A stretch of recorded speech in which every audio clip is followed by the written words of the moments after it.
only to you, God. Alléluia. I want to fly with you in any place, Jesus. Alléluia. And I want to fly with you in any Alléluia. Alléluia. Dis merci. Disons merci. Disons merci. Disons merci. Disons merci. Alléluia. your manifestation is a place, Jesus. Balançons les bras. Balançons les mains. Balançons. Balançons les mains. Balançons les mains. Balançons les mains. Balançons les mains. Balançons les mains. Disons merci à Dieu. En balançant les mains. Alléluia. Merci Seigneur. Merci Seigneur. Alléluia. Si nous pouvons encore l'acclamer. Alléluia. Acclamons-les. Acclamons-les. Alléluia. Merci. Merci. Amen. Amen. Amen. Amen. Merci les musiciens, que Dieu vous bénisse. Que Dieu soit loué encore ce matin.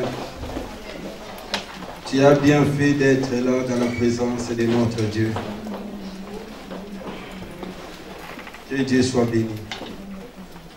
Dieu encore ce matin veut nous faire du bien. Amen. Dieu, j'aime ces papas merveilleux qui pensent à nous. Ce matin encore, il a passé à quelqu'un. Que Dieu soit loué, que Dieu soit glorifié. Nous allons prendre nos Bibles. J'aimerais continuer le parcours d'Élie. Dans le livre de 1 Roi 17.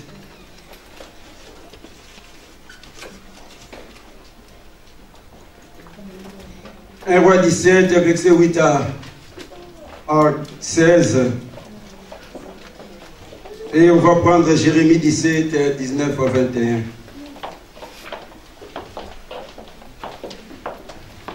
Un Roi 17, 8 à 16, Jérémie 17, 19 à 21.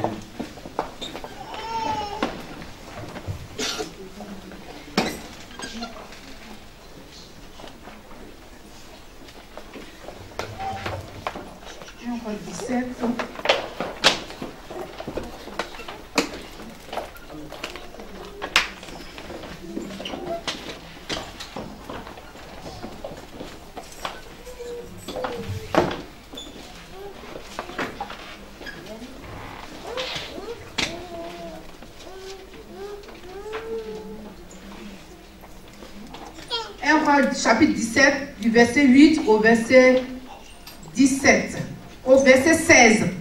Je lis la parole au nom de Jésus. Amen. Alors la parole de l'Éternel lui fut adressée en ces mots.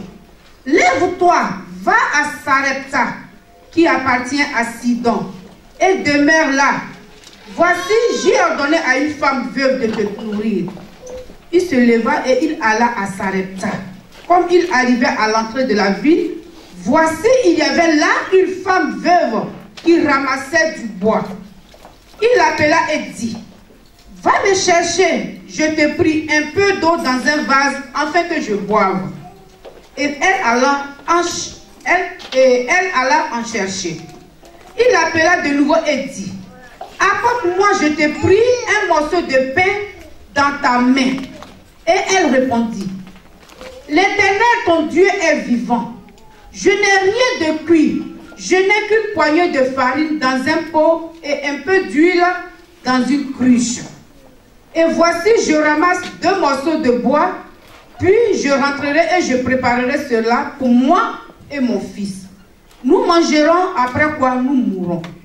Elle lui dit, ne crains pas, ne crains point, rentre, fais comme tu as dit.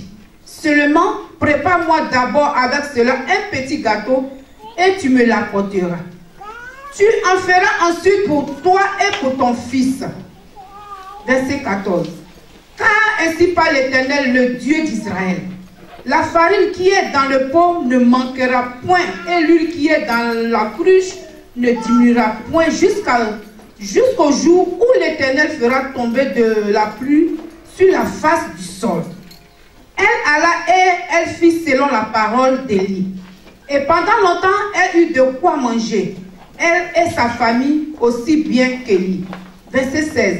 La farine qui était dans le pot ne manqua point, et l'huile qui était dans la cruche ne diminua point, selon la parole que l'Éternel avait prononcée par Élie.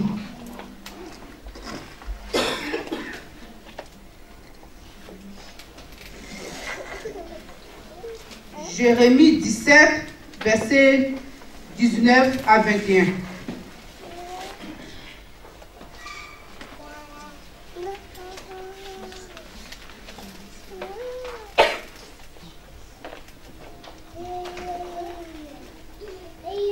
Jérémie 17, le verset 19 au verset 21.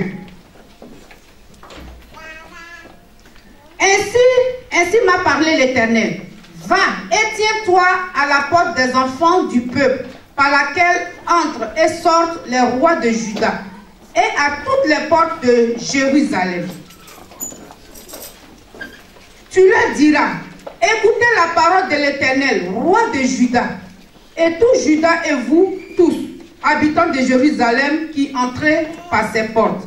Verset 21, ainsi parle l'Éternel. Prenez garde à vos âmes, ne portez point de fardeau le jour du sabbat, et n'en introduisez point dans les portes de Jérusalem. Amen. Que Dieu soit loué. Mon thème de ce matin, comme il arrivait à la porte de la ville, voici une femme veuve était là qui ramassait des morceaux du bois.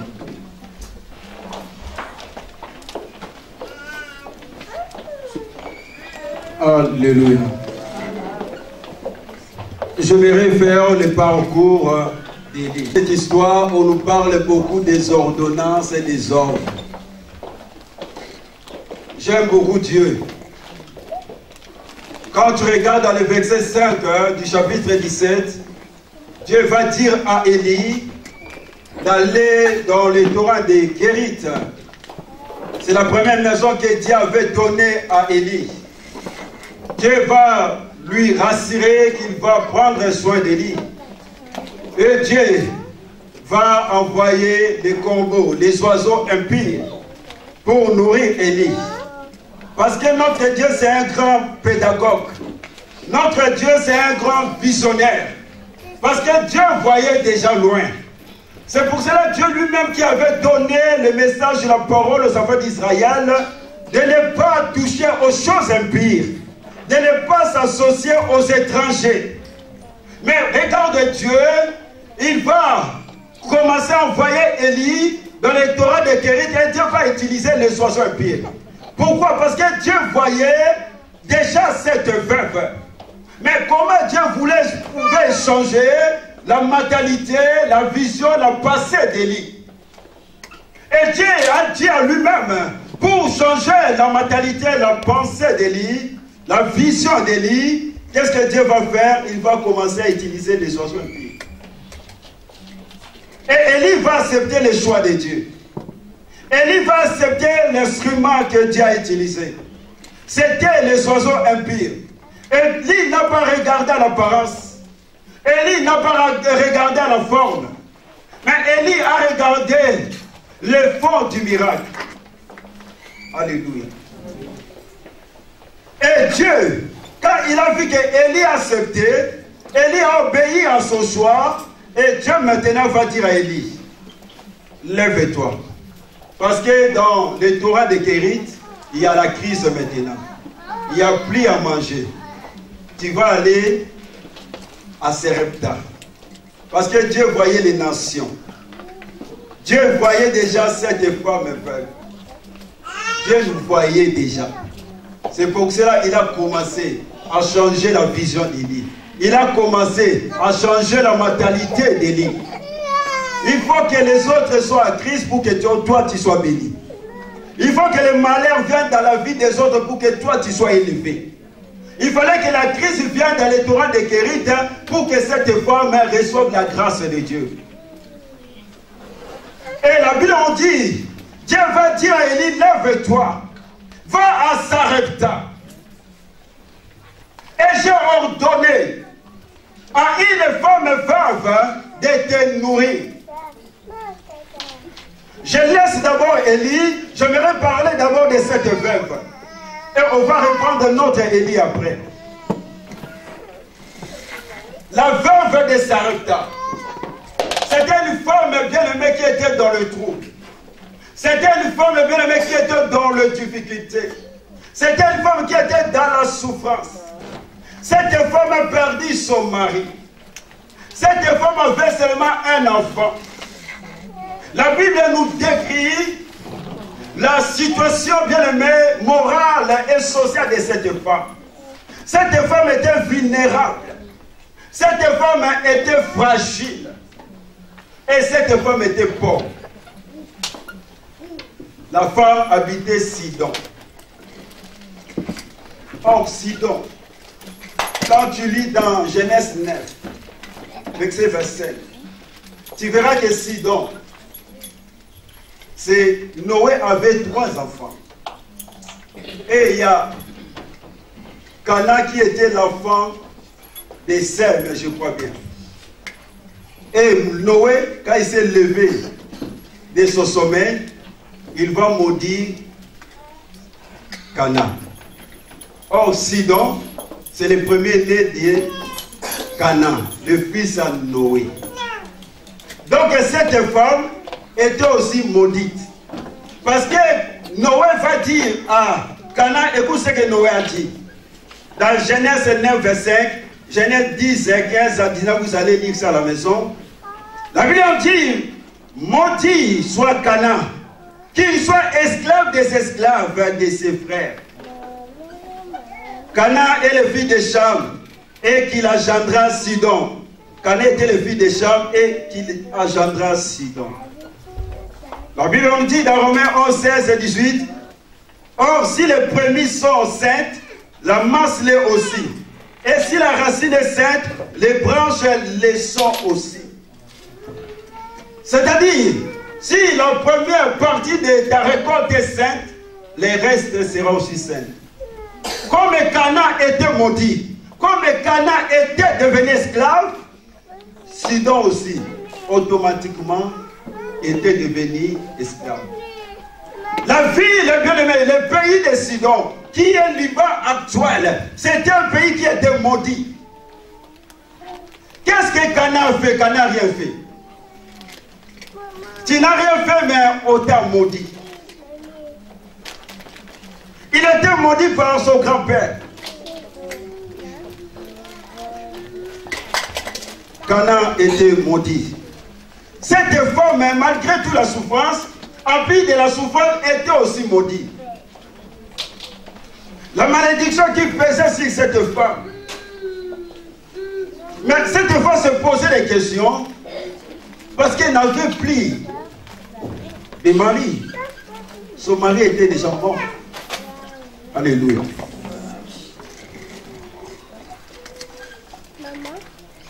Elle s'est posé des questions.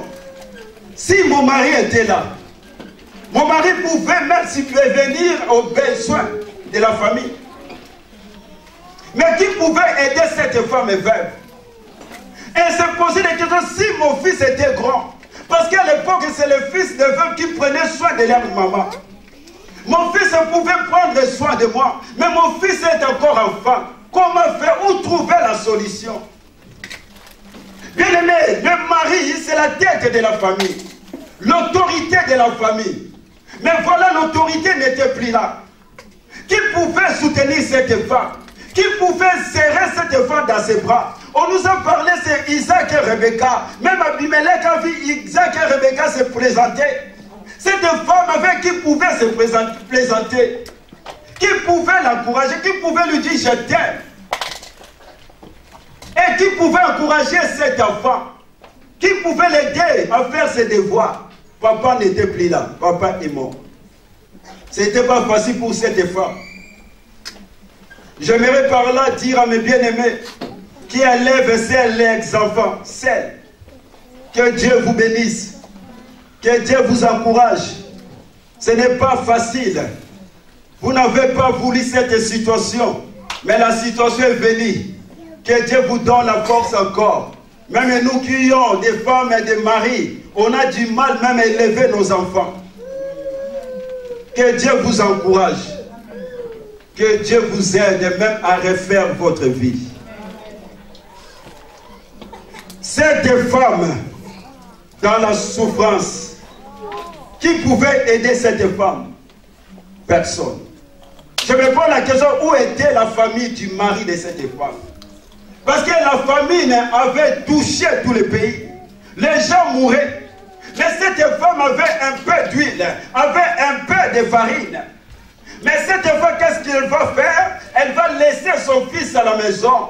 Elle va laisser la farine à la maison. Elle va laisser l'huile à la maison. Et cette femme va sortir pour aller chercher du bois. Pourquoi? Pour aller chercher du bois. Après, elle va aller cuire les gâteaux, mourir et manger. Après quoi, elle va mourir. Parce que c'est ça les textes nous disent. Donc cette femme avait déjà fait l'alliance avec la mort. Cette femme va chercher des bois pour cuire les gâteaux. Par là, j'aimerais nous dire, frères et sœurs, Dieu n'aime pas les paresseux. Dieu n'aime pas les gens qui croisent les bras. Quand tu vois que tu es dans le crise, quand tu vois que tu es dans les besoins, il y a des moments, tu dois laisser tout derrière toi, entre dans ta chambre et cherche la face de Dieu. La Bible dit, cherchez l'Éternel pendant qu'il se trouve. Invoquez l'Éternel qu'il est prêt. Il est prêt pour t'orienter. Il est prêt pour te diriger. Il est prêt pour te révéler des choses. Oh bien-aimé, quand tu es en crise du travail, va dans des agences intérim, dépose bien-aimé les CV. Quand tu es en crise du mariage, tu as tout bien-aimé, l'argent pour te marier. Oh bien-aimé, j'aimerais te dire, même dans notre église, il y a de belles femmes, tu peux draguer. Alléluia. Je ne te dis pas qu'on peut copine, c'est un péché. Ne dis pas ce que je n'ai pas dit. Je dis tu peux te marier. Mais pour se marier, il faut faire quoi? Il faut draguer. Là, ça commence par là, non? Oui. Ce n'est pas un Seigneur qui va venir pour te chercher une femme. Oui.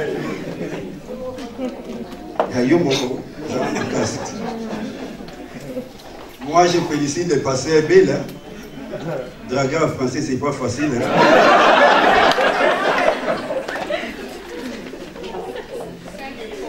Ah oui.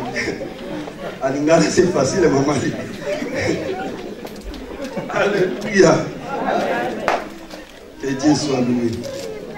Toi qui es en crise, bien aimé du travail, tu peux aller même au point d'emploi comme le pasteur Élisée, tu peux faire la formation.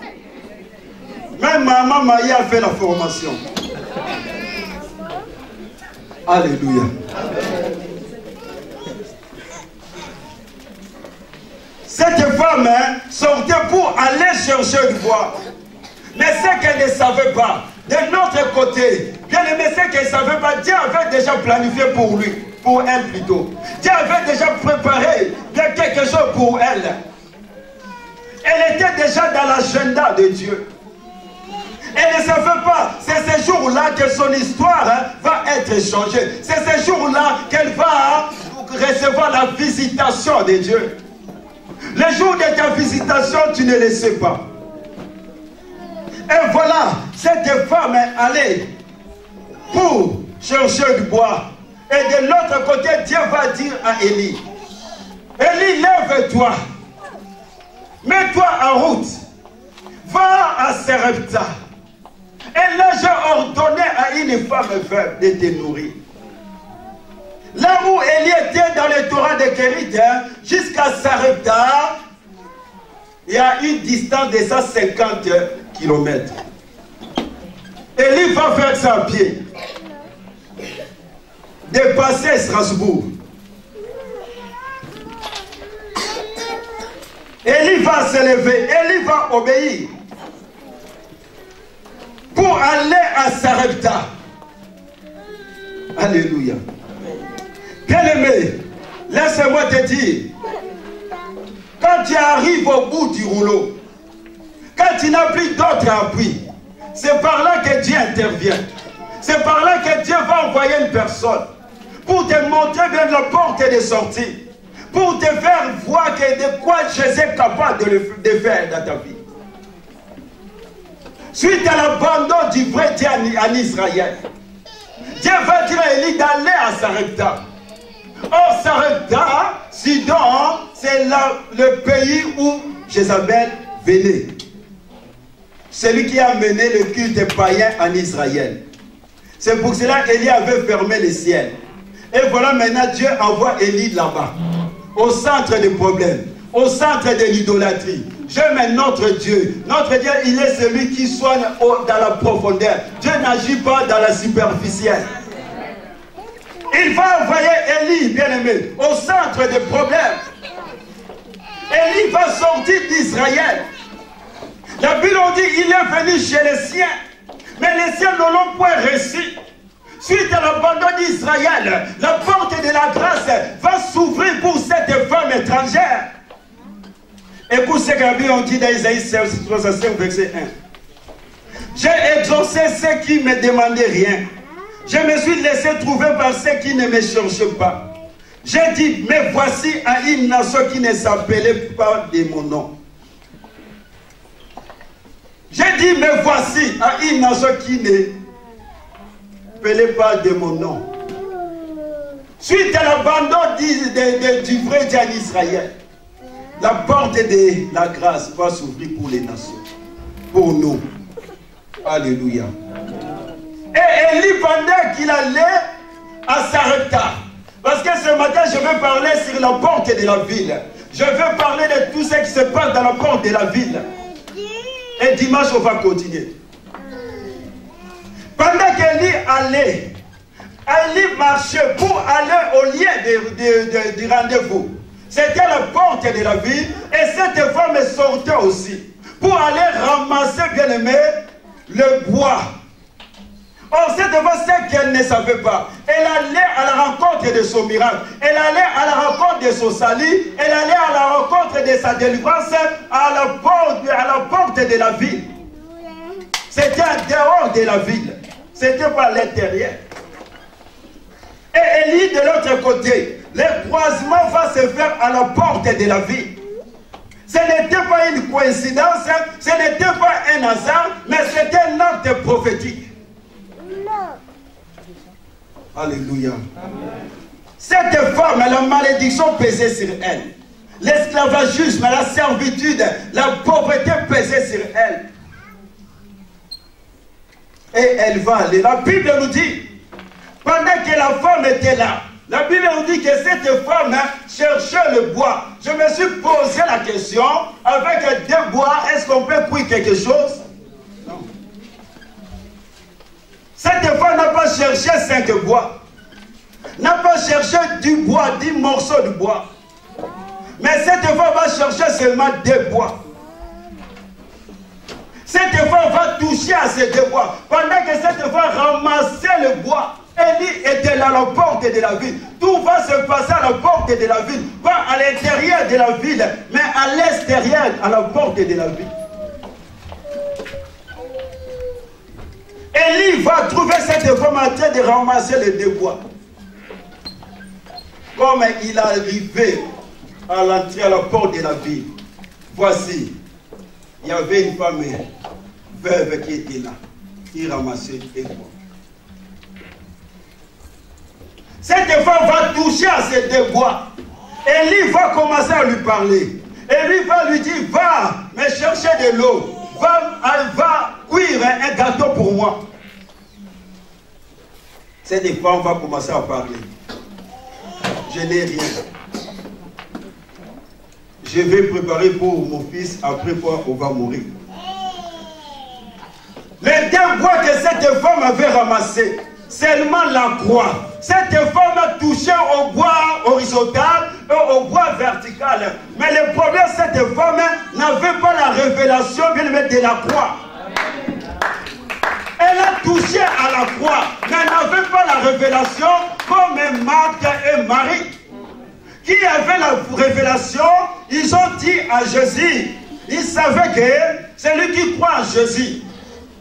Même s'il meurt, il aura la vie éternelle. Il sera ressuscité au dernier temps. Jésus leur a dit, quand Lazare est mort, ils vont parler à Jésus. Jésus va leur dire, Marthe, Marie, surtout Marie, ne t'ai-je pas dit, si tu crois en moi. Marie et Marthe, tu voyais le temps de la fin.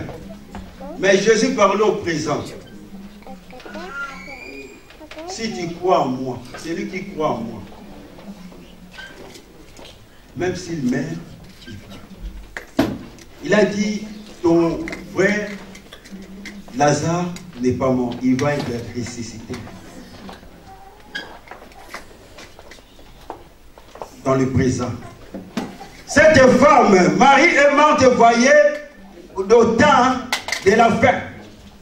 Mais Jésus parlait au temps présent. Celui qui croit à Jésus aujourd'hui va être ressuscité aujourd'hui.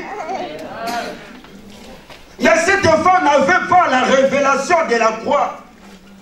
Malgré tout, elle a touché aux deux bois. Mais cette femme, dans sa bouche, il y avait toujours des paroles de la mort, des paroles de la condamnation. Nous allons manger et nous allons mourir, moi et mon fils. Elle n'a pas eu le temps de comprendre la prédication de la croix.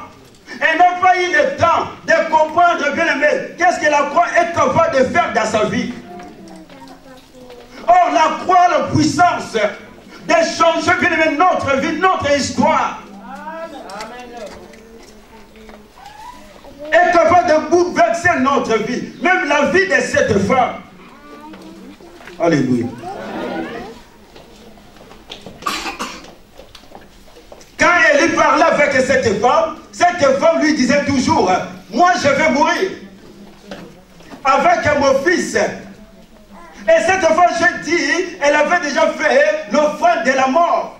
Or, c'est qu'elle a oublié, la personne qui était devant lui, cette personne avait reçu le mandat de donner la vie. Alléluia. C'est pour cela qu'Élie va insister. Pourquoi? Parce que les salis étaient venus pour cette femme. Les salis ne pouvaient pas retourner. Les salis ne pouvaient pas partir. C'est pour cela qu'Élie a commencé à insister. Élie va demander l'eau, il va parler de la nourriture et Élie va lui dire, ne crains point. Alléluia. Et Élie va insister pour que cette femme comprenne la révélation de la croix. Pour que les écailles de cette femme tombent. Élie va commencer à insister. La croix va commencer à parler. Parce que la croix parle. Il y a une prédication de la croix. La croix a un langage. La croix va commencer à parler pour que la puissance de la croix puisse faire tomber les écailles de cette femme. Pour changer sa réflexion, son raisonnement. Oh, celui qui incarnait cette croix, c'était Jésus.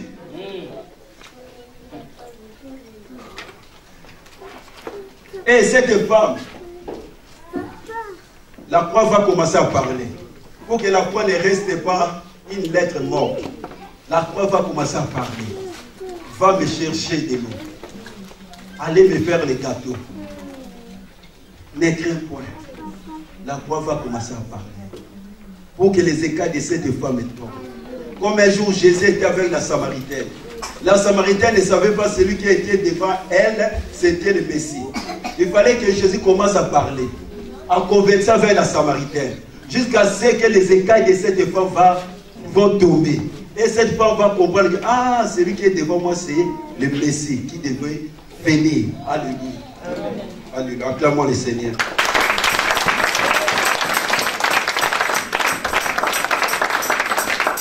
Élie va insister. Cette femme avait la croix, mais n'a pas compris la révélation de la croix, le mystère de la croix. N'a pas compris ce que la croix représentait. Bien, celui qui n'a pas la connaissance de la croix, Celui qui n'a pas, bien aimé, entré dans l'intimité, celui qui n'a pas la connaissance de celui qui est venu porter la croix, ne va pas comprendre la nécessité de la croix. Ça va les dépasser. On va croire, on va voir qu'il y a celui qui est là, crucifié à la croix. Jésus, il est mort pour ses fautes. C'est un criminel. Or, c'est faux. L'innocent payé pour nous. Les justes payés pour nous les injustes. C'est pour ça que la Bible nous dit, la prédication de la croix, c'est impuissant pour quiconque croit, mais c'est une folie pour ceux qui ne comprennent pas. Amen. Bien aimé, à ce moment-là, cette femme a touché à la croix, mais rien qui s'est passé. Il fallait qu'Élie insiste. Élie puisse parler. Cette parole de la croix va changer le raisonnement de cette femme. Qu'est-ce que cette femme va faire? Elle va aller cuire les gâteaux pour sceller un acte de foi. Et elle va donner à Élie. C'est pour ça que la Bible dit, je me tiens à la porte et je frappe. Si quelqu'un ouvre, je vais entrer. Quand Jésus entre dans ta vie, Jésus va goûter à ta misère, il va goûter à ta malédiction, il va goûter à ta pauvreté et Jésus va te donner le meilleur de lui. Amen.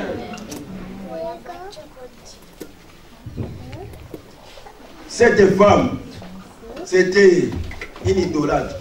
Cette femme ne connaissait pas le vrai Dieu, le Dieu d'Israël. Cette femme n'invoquait pas le Dieu d'Israël.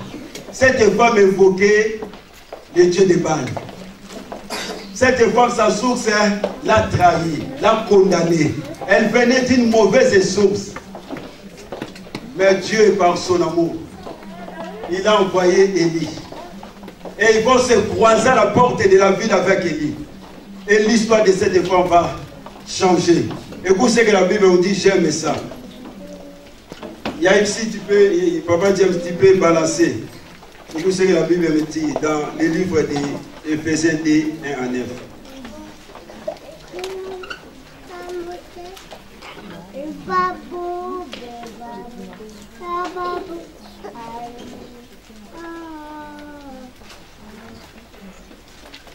Éphésiens 2, 1 à 9.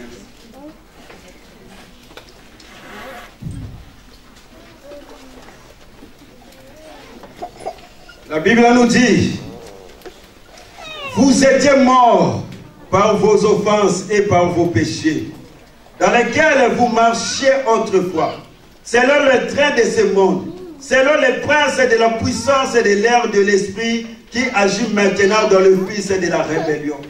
Nous tous aussi, nous étions de leur nombre, et nous vivions autrefois selon les convoitises de notre chair, accomplissant les volontés de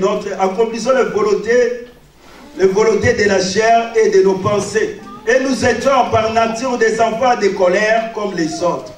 Mais Dieu qui est riche en miséricorde, à cause du grand amour dont il nous a aimés, nous qui étions morts par nos offenses, nous a rendus à la vie avec Christ. C'est par là que vous êtes sauvés. Il nous a résistés ensemble et il nous a fait asseoir ensemble dans les liens célestes en Jésus-Christ, afin de montrer dans les siècles à venir l'infinie richesse de sa grâce par sa bonté envers nous en Jésus-Christ.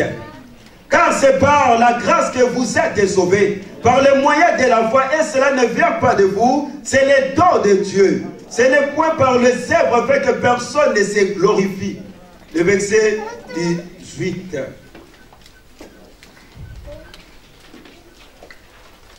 Le verset 18, la Bible nous dit,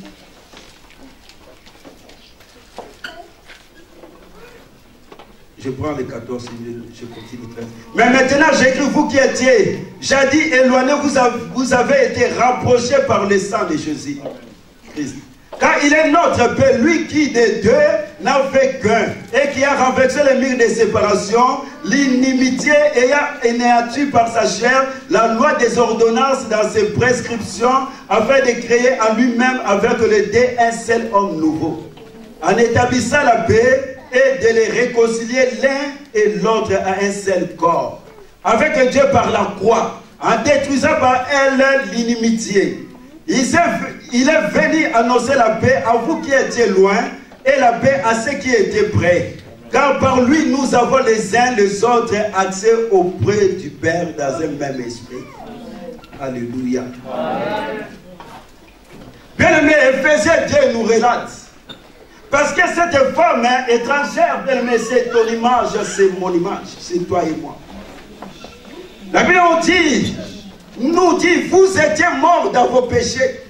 C'est-à-dire tous les hommes, femmes, enfants, sont par nature morts spirituellement et séparés de Dieu comme cette femme bien-aimée sidonienne.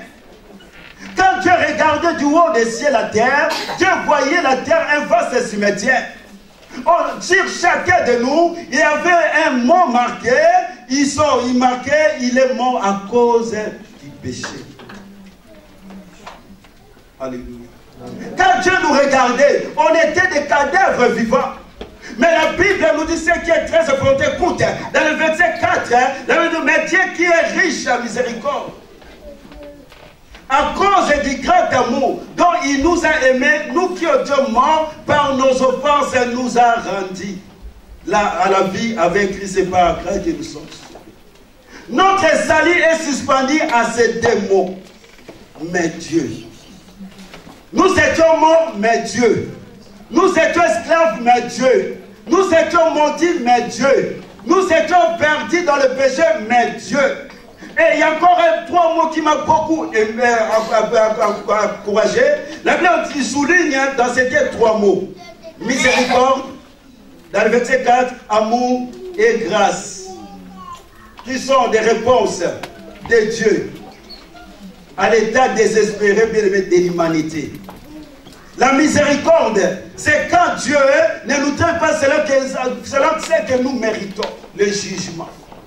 On méritait le jugement de Dieu. Mais voilà, la miséricorde de Dieu est venue. Jésus a pris notre place. Jésus a subi le jugement de Dieu à la croix. Bien aimé, la grâce, c'est quand Dieu nous traite selon ce que nous ne méritons pas. Le salut est venu vers nous. Cette femme, la délivrance va aller vers cette femme. Jésus a humilié le diable à la croix. Jésus a écrasé Satan à la croix. Jésus a vaincu à la croix. Nous sommes victorieux à cause de Jésus-Christ. Il s'est sacrifié à la croix pour que nous puissions avoir la vie en lui. Lorsque tu vivais dans le péché, lorsque je vivais dans le péché, bien aimé, quand tu ne pensais pas à Jésus, mais c'est que très souvent Jésus pensait à toi. Alléluia. C'est pour cela qu'il a tout laissé. Il a laissé la gloire, il a laissé le trône. Et il va faire un long voyage comme Élie, jusqu'à bien aimé la porte de Veda, la porte de Sarepta, pour te croiser, pour me croiser. Et là, il va prendre, bien aimé, ma malédiction, il va prendre ta pauvreté, il va prendre ta servitude. C'est les choses qui vont se passer, bien aimé, à la porte de la ville. Alléluia. Écoute ce que la Bible dit dans les livres de Lévitique, 16, verset. La Bible me dit,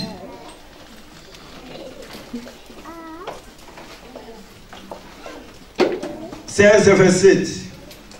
On apportera hors du car le taureau expiatoire et les boucs expiatoires dont on a porté le sang dans les sanctuaires pour faire l'expiation. Et on la brûlera au feu, leur peau, leur chair et leur excrément. On prend aussi Hébreux 13, 12. Hébreux 13. Hébreux 13, verset 12 à 13.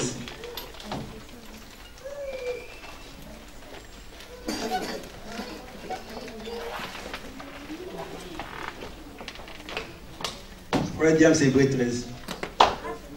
13, 12 à 13.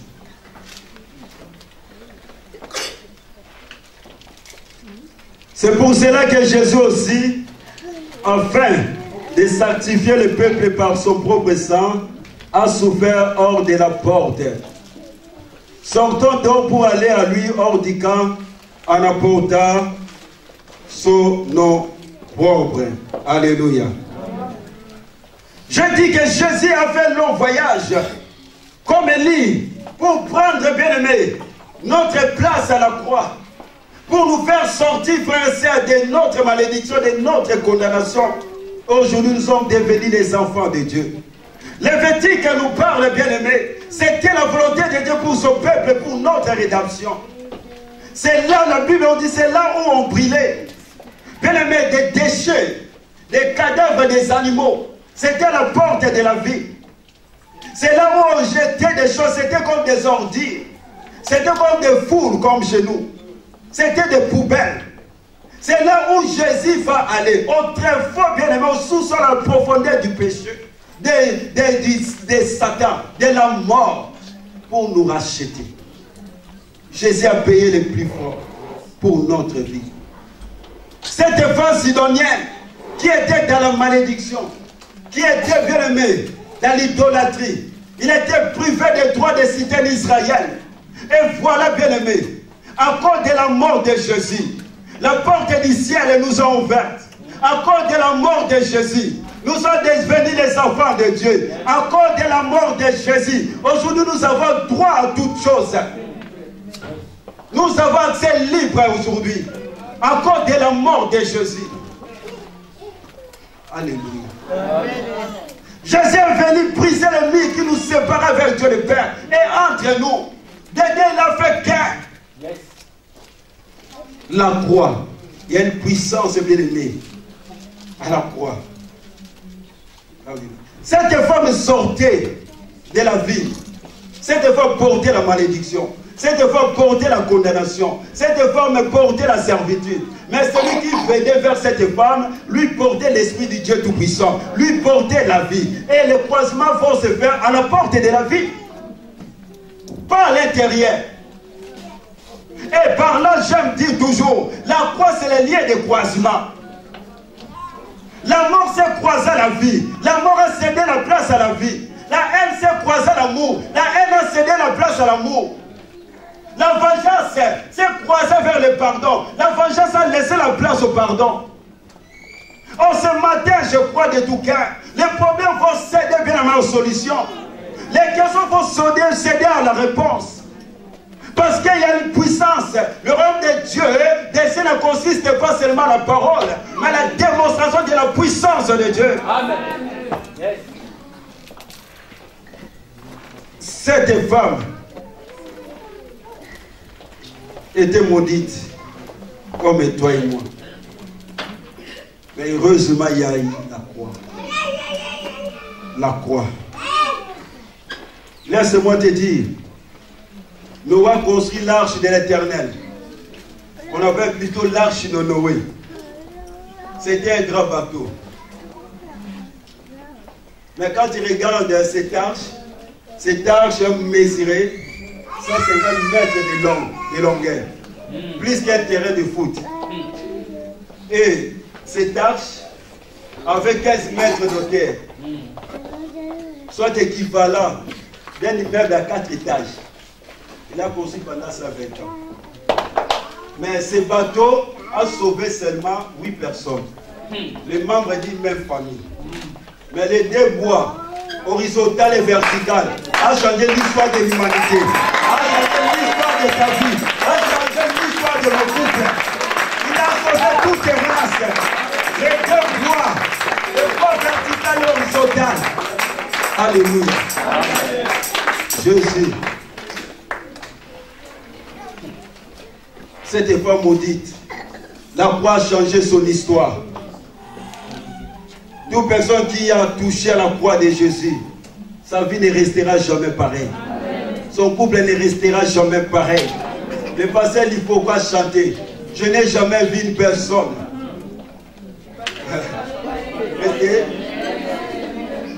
Frère, c'est toi qui viens chanter ces morceaux-là. Vite, viens. Fais vite 2 minutes, petit. Viens. Ces morceaux-là, c'est bon. Je n'ai jamais vu un homme qui passe près de la croix et reste le même. Quelque chose doit se passer dans son cœur. Amen. Amen. Pendant que les frères chantaient, maman Chaki qui était là portée par les sentiments de son mari. Alléluia. Toute personne qui touche à la croix de Jésus, son histoire ne restera plus pareille. Quelque chose doit se passer dans sa vie. Mais s'il n'y a rien qui se passe dans ta vie, c'est que tu n'as pas encore touché la croix de Jésus.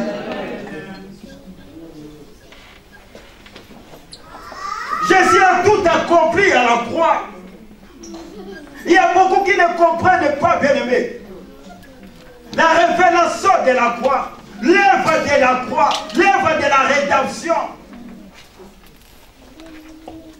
C'est de la porte de la vie que lui va se croiser avec cette femme. C'est de la porte de la vie que Jésus est mort pour nous. Que Jésus a pris nos fardeaux. C'est la porte de la vie. Les sang de Jésus n'étaient pas versés dans le temple, mais à la porte de la vie. Alléluia.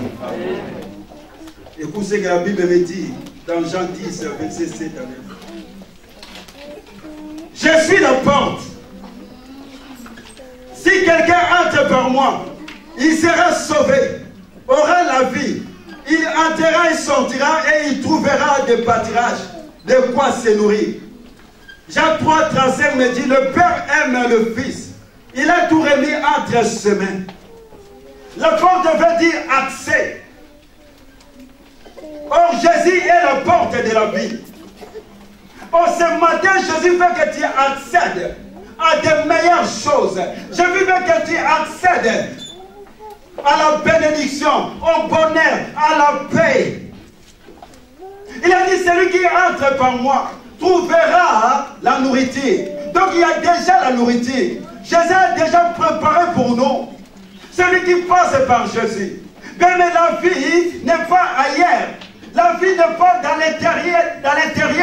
La vie est à la porte de la vie. Le meilleur est à la porte de la vie. C'est là que Dieu a tout exposé. Au pied de la croix, Dieu a exposé l'abondance, Dieu a exposé les meilleures choses, Dieu a exposé la paix, Dieu a exposé la joie au pied de la croix de Jésus. Bien-aimé, où tu te tiens? Est-ce que tu es à la bonne place? Tu es au lieu de rendez-vous avec ton Élie? Tu es au lieu de rendez-vous avec ton Jésus? C'est à la porte de la vie que le fils de feu de Naïn était ressuscité. C'est de la porte de la vie que Bartimée a vu. C'est de la porte de la vie. Les 4 lépreux ont trouvé l'abondance. Ils ont reçu de l'eau, ils ont reçu de nourriture, ils ont reçu de vêtements. C'est de la porte de la vie que Tamar, son histoire a changé. Elle va rencontrer Judas. Et Judas va la connaître. Et son nom aujourd'hui, on lit dans la Bible, dans la généalogie de Jésus. C'est de la porte de la vie. Alléluia. Cette femme veuve, en d'autres termes, elle est allée, quand elle a touché le bois, elle a déposé ses fardeaux, elle a déposé sa souffrance, elle a déposé ses peines, elle a déposé sa malédiction. Jérémie 17 nous dit, frère Diam, si tu peux balancer Jérémie 17, 19.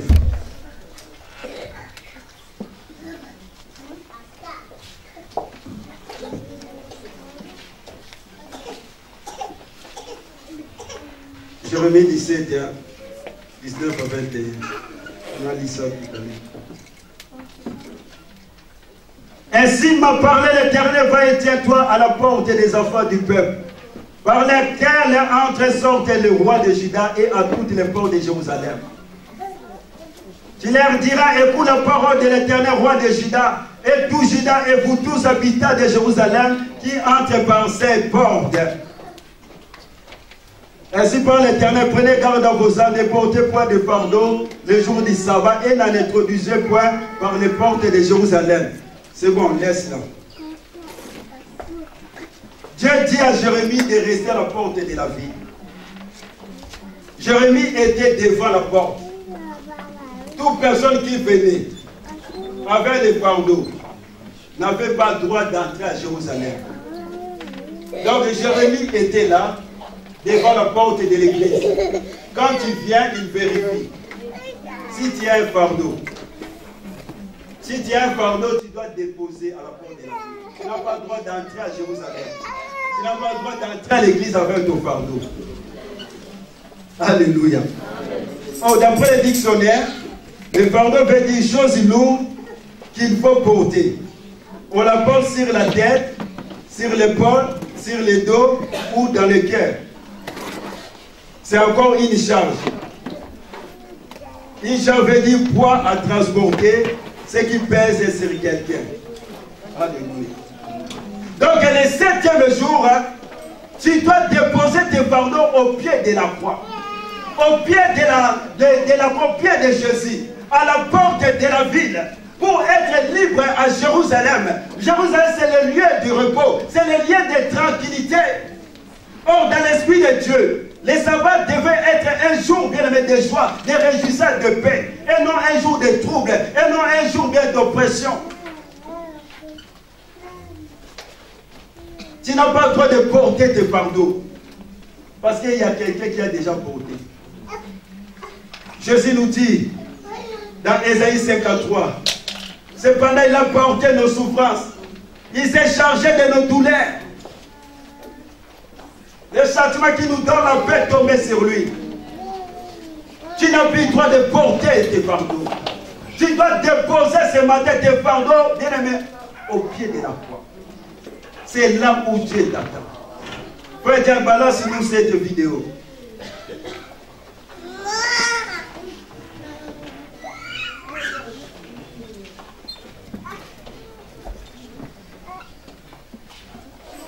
Regarde celui qui a porté tes souffrances.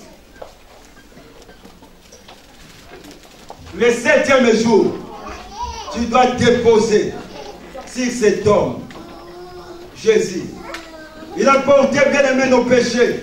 Il a porté, bien aimé, nos désobéissances. Il a porté nos souffrances, nos stérilités, nos pauvretés, nos malédictions, nos blocages, nos soucis, nos échecs, nos difficultés. Il a porté Jésus-Christ de Nazareth. Cependant, il a porté nos souffrances. Il s'est chargé de nos douleurs. C'est pour cela la Bible nous dit, venez à vous tous ceux qui êtes fatigués, chargés, je vous donnerai du repos.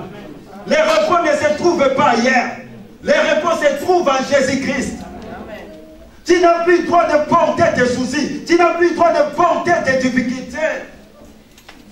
Il y avait un homme, c'était un jeune homme, qui avait un sac sur son dos. Le sac était tellement chargé. Et ce jeune homme, c'était un éclaireur qui regagnait son camp. Il était au bord de la route. Et un chauffeur qui va venir.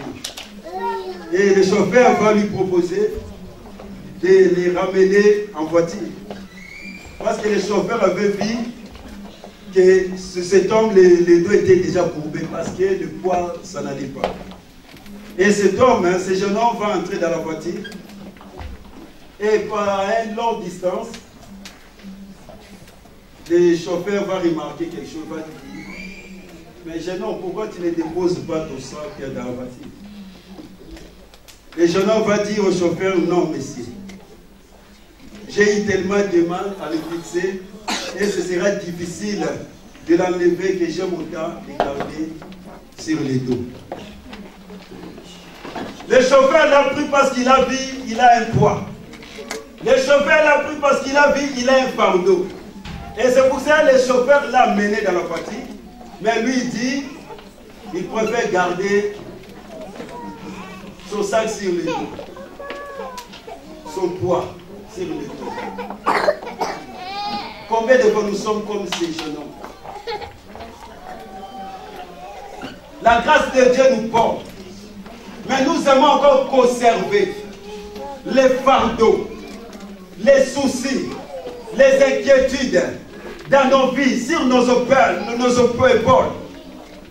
dans nos têtes, dans nos cœurs. Et nous éprouvons des difficultés de déposer au pied de la croix. On n'aime pas se séparer de nos difficultés. On préfère les garder. Ils sont devenus nos amis, sont devenus nos meilleurs amis. Or, Dieu dit, tu dois déposer. Il y a quelqu'un qui a pris tes fardeaux à la croix. Tu ne peux pas porter, bien-aimé, ton sac encore aujourd'hui. Combien de chrétiens, bien-aimés, ils portent encore ces sacs? Qui est votre fardeau? Qui est ton fardeau? Qui portez-vous mentalement dans votre souvenir ou dans votre cœur? Psaume 55, 23 me dit: dépose sur le Seigneur ce qui pèse sur toi. Il te fera tenir debout. Dépose à l'Éternel ce qui pèse sur toi. Et Dieu te fera tenir debout. Donc ce qui pèse à nous peut nous faire quoi? Accroupi, peut nous faire quoi? Tomber, peut nous faire quoi? Endormir. Mais Dieu dit d'abord il faut déposer. Et le reste de Dieu va te faire quoi? Te mettre debout. Dépose ton fardeau au pied de la croix. Qui est votre sac à dos aujourd'hui? C'est le 7e jour, tu dois te déposer au pied de Jésus. Dieu a béni le 7e jour. Dieu n'aime pas notre souffrance. Dieu n'aime pas nos difficultés. Il a béni le 7e jour. Dieu t'a béni. Dieu nous a donné de la valeur. Tu es un homme glorieux. Pourquoi veux-tu encore souffrir? Pourquoi veux-tu encore porter le fardeau saint? Oh, Dieu nous a appelés à déposer. Nous sommes des hommes libres. C'est par la liberté que Christ nous a franchis. Et c'était une loi formelle à Jérémie. Dieu a dit à Jérémie de vérifier. C'était une interdiction formelle. Tu n'as pas le droit d'entrer avec ton fardeau, avec des problèmes à Jérusalem. Tu dois te déposer devant la porte de la ville. S'il y a un temps pour toutes les choses, s'il y a un temps pour souffrir, il y a aussi un temps que tu as besoin de repos. Il y a un temps que tu veux vivre dans la tranquillité. Ce matin, Jésus te dit, dépose encore au pied de la croix. Pourquoi tu te soucies, Père précieux? Jésus a porté tes fardeaux. Pourquoi tu te poses des questions? Donne à Jésus tes fardeaux. 1 Pierre 5 nous dit: déchargez-vous sur lui de tous vos soucis, de tous vos fardeaux, car lui-même prendra soin de vous. Alléluia. Cette veuve était fatiguée des problèmes. Cette veuve était fatiguée des situations. Il ne savait plus où aller. Et voilà cette veuve, elle va sortir pour aller déposer au pied de la croix ses problèmes. Or, celui qui était devant elle s'appelle Élie. Élie veut dire la force de Dieu. Oh, cette voix va entrer en connexion avec la force de Dieu. J'aimerais dire à quelqu'un qui est fatigué par les problèmes. J'aimerais dire à quelqu'un qui est fatigué par des situations. Ce matin, bien-aimé, oh, le présent de Dieu est là. Entre en connexion avec la force de Dieu. La Bible dit, il nous renouvelle la force. Il nous donne la force de vivre. La Bible dit, il nous rajeunit comme des legs. Entre en connexion avec Jésus. Avec la force de Dieu ce matin. Cette femme, oh bien-aimé, elle est allée déposer ses fardeaux au pied de la croix. Ce matin, tu as un rendez-vous avec ton Jésus. À la porte de la ville, au pied de la croix. C'est là que Dieu t'attend. C'est là que... Quel fardeau. Il y a beaucoup parmi nous, ils ont des fardeaux dans leur cœur. Sur leurs épaules. Vous savez, lundi c'était férié, non? J'avais un rendez-vous avec une famille. J'étais à la maison. D'un coup, l'esprit va me dire d'aller ailleurs. Je vais téléphoner l'évangéliste David. J'ai dit, ah, on va aller, tu vas m'accompagner. On est allé dans cette famille. J'ai dit à cette famille, je ne sais pas pourquoi je suis là. Dieu m'a rien dit, mais m'a dit seulement de venir ici. Je ne sais pas pourquoi. Moi-même, je me pose la question pourquoi je suis là, je me trouve ici. J'ai dit, ben, comme je suis déjà là, on va prier. Parce que nous, on aime prier. On a prié. On a pris l'autorité. On a prié. On a prié. On a prié. Nous, on ne savait pas. Les diables aussi préparé quelque chose pour cette famille. Et le mercredi, je vais prier encore vers 23h avec cette famille. Le jeudi, on va écouter quelque chose. J'ai dit Dieu est merveilleux. Dieu a épargné la femme. Et l'argent que l'État avait préparé. Bien-aimé, dépose ton fardeau au pied de nous. Faisons comme cette femme.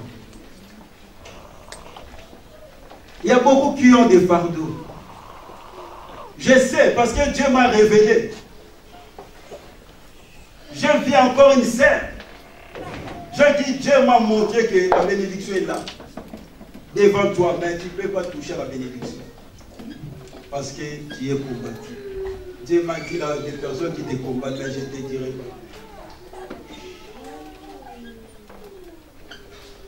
pas. Cana n'a rien fait, mais Cana était maudit. Cana n'a rien fait, mais Noé lui a dit, tu seras esclave des esclaves. Tu n'as rien fait, mais tu ne sais pas ce que le diable a déjà fait.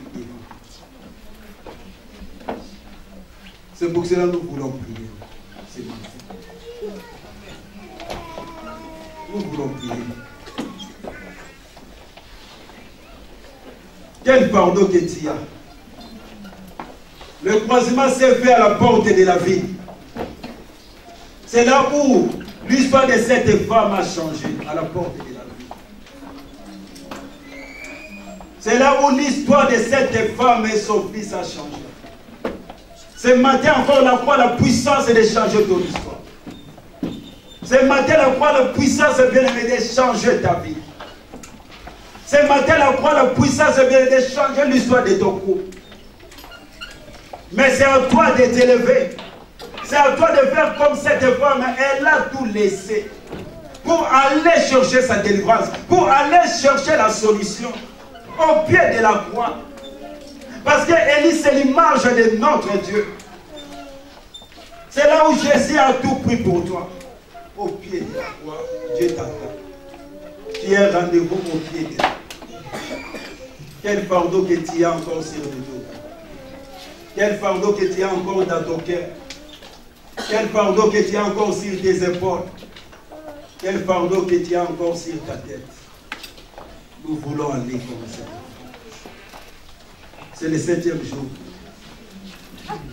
Dieu veut que tu les déposes. Ne rentre pas dans ta maison avec des problèmes.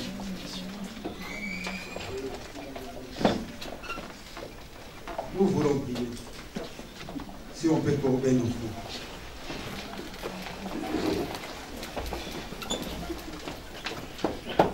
J'aimerais que tu puisses prier de tout ton cœur. Regarde bien dans ta vie.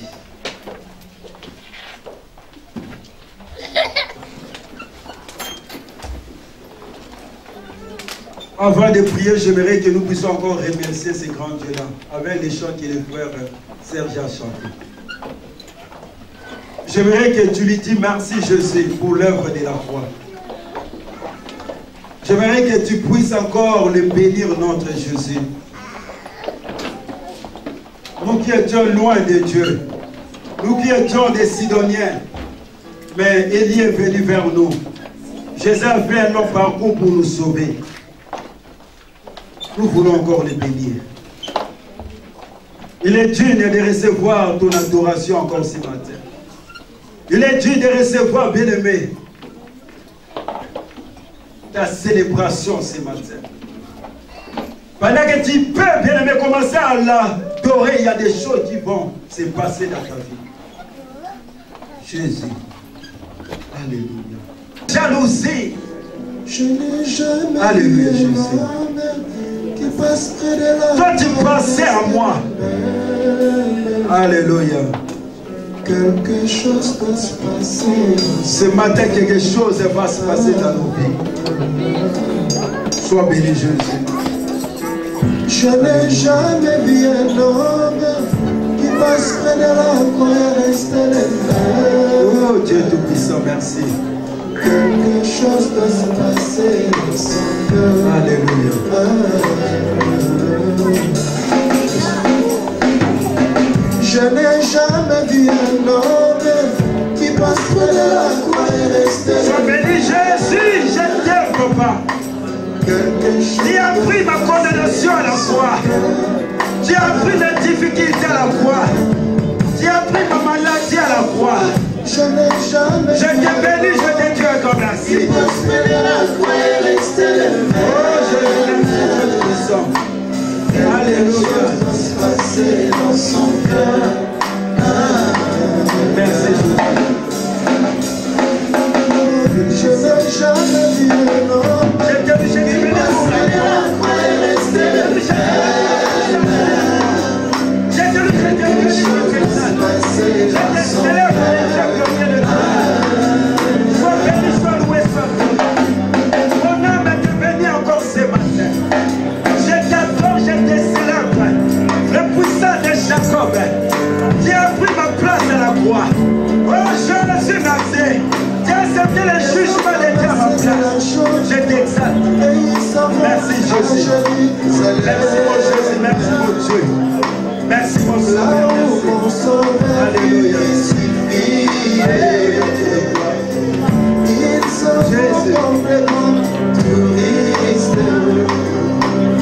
Mais il montre toujours des pécheurs.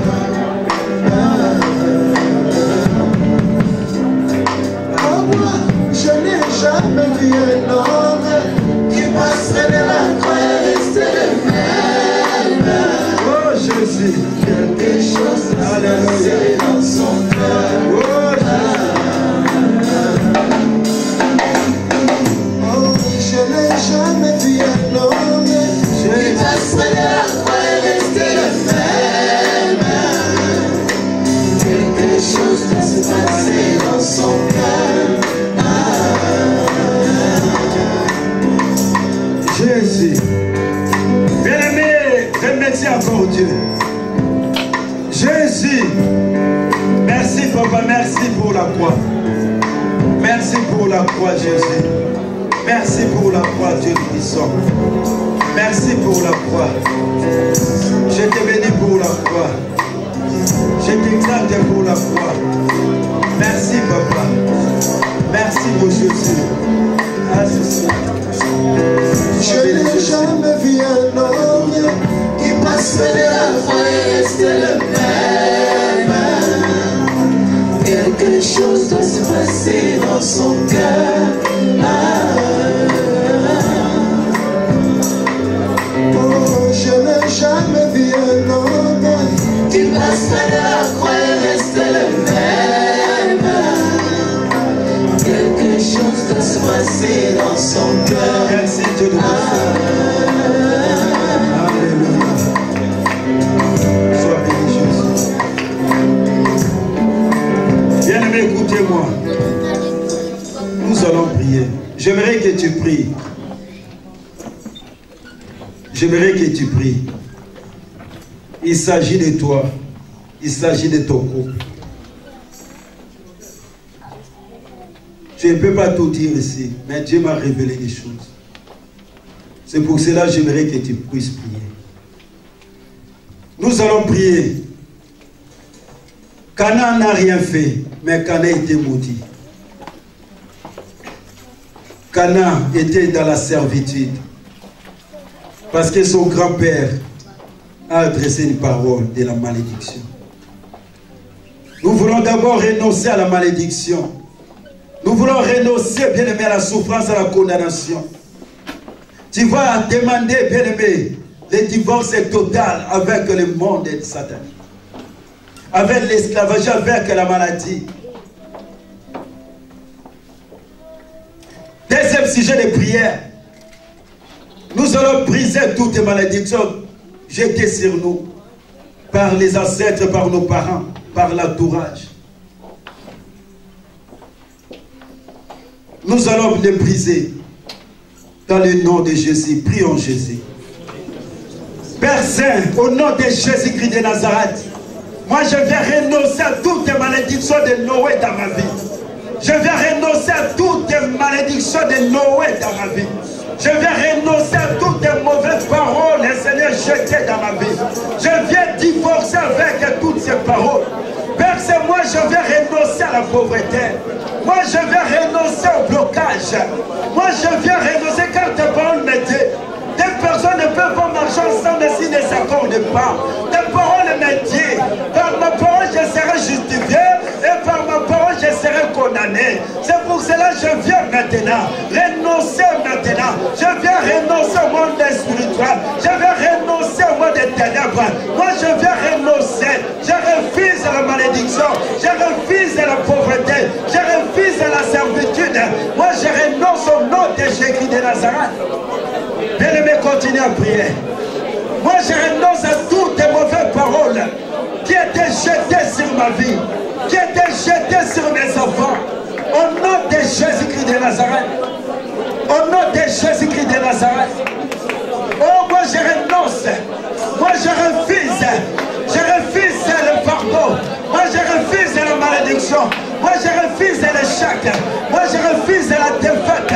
Je renonce à toutes ces choses. Moi, je renonce aux difficultés. Moi, je renonce à la souffrance. Moi, je renonce à la malédiction. Moi, je renonce